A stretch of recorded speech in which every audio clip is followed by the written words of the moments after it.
দুটি তিনটে লোক আছে যারা এই গন্ডগোল পাকাচ্ছে। তারা নাকি বিরাট বিরাট ধর্ম নেতা, মানে ধর্মের নামে বিধর্মী নেতা, অনেক বড় বড় কথা বলেন। আর আর্থিক উৎস আমার মনে হয় বিজেপির নেতাদের জিজ্ঞেস করবেন, তারাই বলে দেবেন। আমি পরিষ্কার বলছি, এর টোটাল সত্য তথ্য।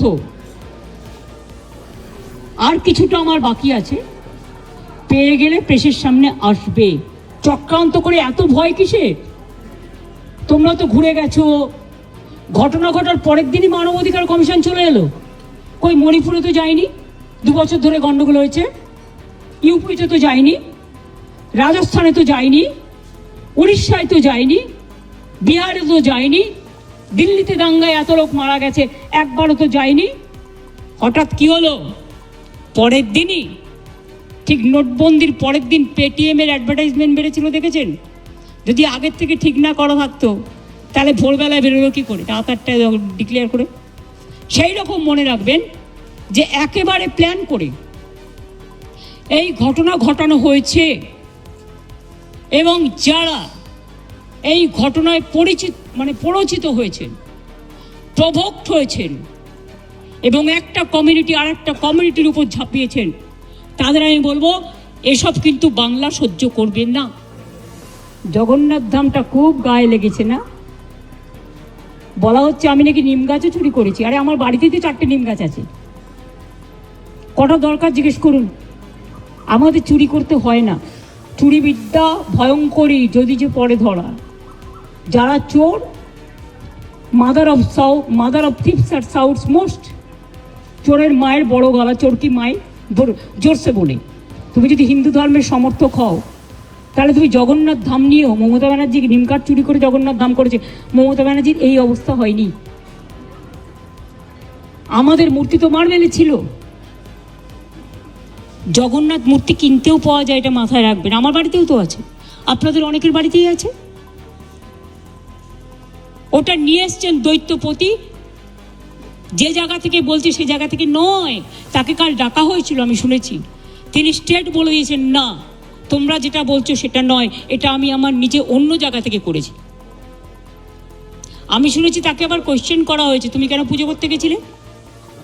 নোটিফিকেশন দিয়েছে কেউ যাবে না জগন্নাথ ধামে, কোনো পুরোহিত। আবার তাকে বলা হচ্ছে কি একটা যেন বলেছে, 3টে পয়েন্ট বলেছে, আমি দেখলাম কোনো একটা মিডিয়াতে।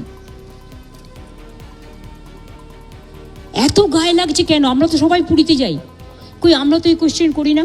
আমি তো পুরীতে গেলে RSS বিক্ষোভ দেখায়, বিজেপি বিক্ষোভ দেখায়, ভুলে গেছেন? লজ্জা করে না? আপনারাও ভালো থাকুন, বাংলাও ভালো থাকুক। আপনারা কেন আমাদের লোকেদের ধরে মারছেন?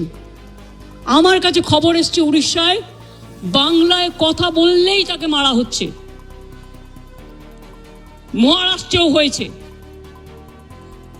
উত্তরপ্রদেশেও হয়েছে, বিহারেও হয়েছে। আমি শুধু একটা কথা বলবো, আপনারা আমাদের পরিযায়ী শ্রমিকদের ওপর বাংলায় কথা বলছি বলে অত্যাচার করছেন, আমরা কিন্তু করব না। এটাই আপনাদের সাথে আমাদের তফাৎ। আমার এখানেও 1.5 কোটি বাইরের লোক আছে, কাজ করে, সব ধর্মের, সব বর্ণের, সব রাজ্যের। মনে রাখবেন, এটা কারো হাতে তাস তুলে দেবেন না। আমি না করলেও অনেক হিংসুটে লোকের তো অভাব নেই। Jealousy has no cure. আমি তাই উড়িষ্যা গভর্নমেন্টকে, বিহার গভর্নমেন্টকে, রাজস্থান গভর্নমেন্টকে এবং আমার চিফ সেক্রেটারি আজকে চিঠি পাঠাচ্ছেন হোম সেক্রেটারিকেও। ডিজি অলরেডি উড়িষ্যার ডিজির সাথে সম্ভবত কথা বলেছেন। আপনাদের সুমতি হোক, শুভবুদ্ধি হোক। প্লিজ মনে রাখবেন, কোকিলের কুহু কুহু ডাক্তার শুনতে পাচ্ছেন তো, এটা ন্যাচারাল।